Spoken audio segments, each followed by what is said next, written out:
Assalamualaikum warahmatullahi wabarakatuh.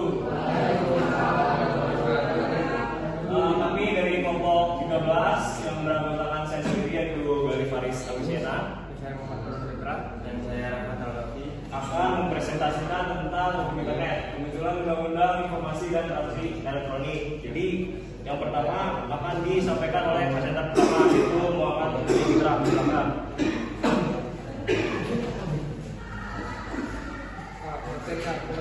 Pengaturan mengenai konten internet berdasarkan kasus yang terjadi di Indonesia apabila terdapat perbuatan melanggar hukum pada isi konten internet, maka penyedia jasa internet dapat dimintai pertanggungjawaban apabila pertama mereka adalah penulis dari konten internet tersebut atau terlibat dalam penyusunan konten tersebut. Kedua, mereka bukan penulis dari konten internet tersebut, akan tetapi mereka menolak untuk memberitahu siapa penulis atau penyusun konten tersebut pada pihak yang berkemungkinan menerima informasi. Tiga, mereka tidak mengambil tindakan yang cukup untuk mengharuskan penulis atau penyusun konten menghapus konten yang melanggar hukum itu atau tidak menghalangi akses ke konten tersebut. B. Rejecting adalah praktik yang dilakukan oleh penyedia jasa internet untuk menggiring pengguna internet agar masuk ke dalam situs web tertentu, dan setelah masuk pengguna internet akan mengalami kesulitan untuk dapat keluar dan akan terus berputar-putar di situs web tertentu. Oke, selanjutnya akan disampaikan oleh presenter yang kedua yaitu Muhammad Fitra.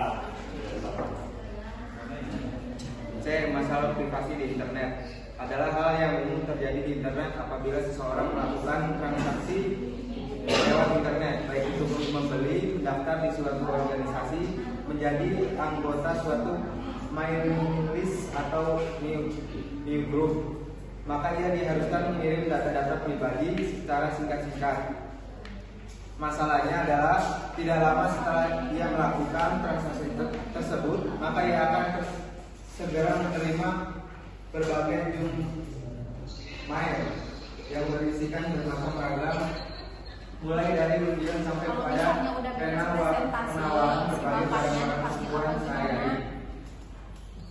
Cakupan materi Undang-Undang Nomor 11 Tahun 2008 tentang Informasi dan Transaksi Elektronik.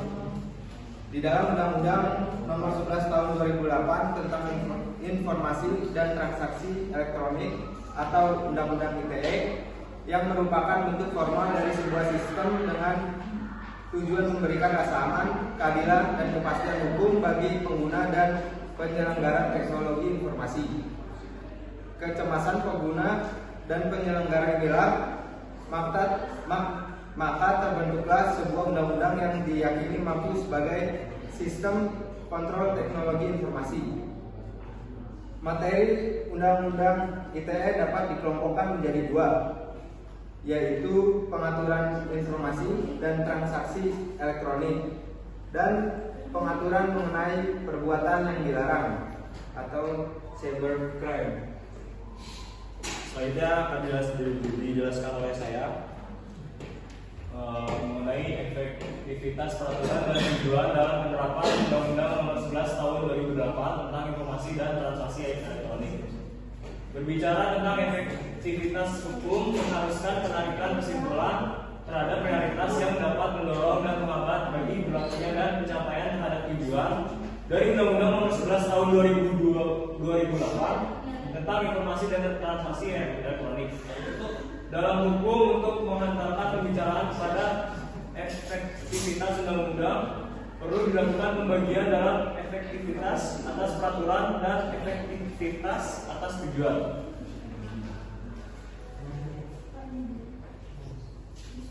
Nah, selanjutnya, kemudian dalam penerapan UU ITE agar mencapai tujuan seperti apa yang termuat dalam pasal 4, Indonesia mempunyai beberapa faktor penghambat sebagai berikut.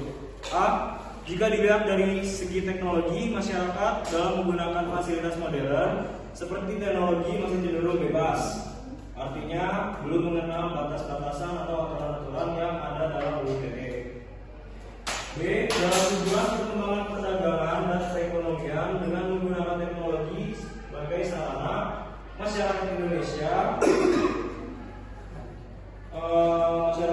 Indonesia dalam bertransaksi elektronik masih kerap menjadi sorotan publik atas terjadinya pelanggaran yang sering terjadi, seperti banyak pihak yang dirugikan dalam jual beli online melalui website ataupun sosial media.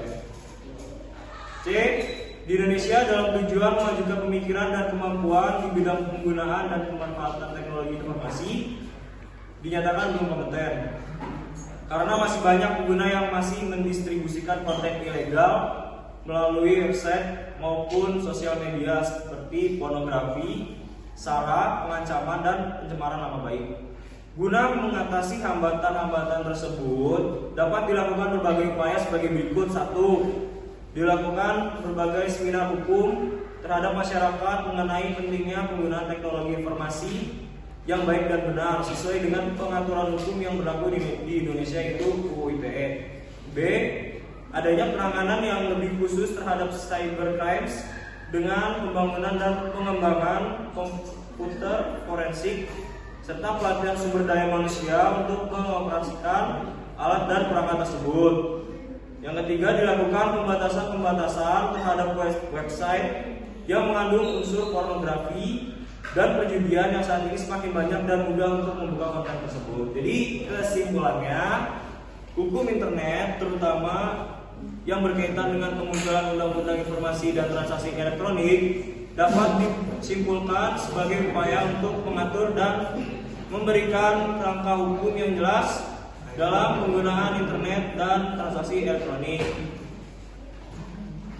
Undang-undang tersebut bertujuan untuk melindungi hak dan kepentingan individu dan bisnis, mengatasi isu hukum yang berkaitan dengan dunia digital, serta mempromosikan keamanan dan kepercayaan dan lingkungan online. Kesimpulan ini mencerminkan perlunya adaptasi hukum tradisional ke era digital yang terus berkembang. Jadi ini adalah daftar pesertanya, dan sekian dari saya. Wassalamualaikum warahmatullahi wabarakatuh.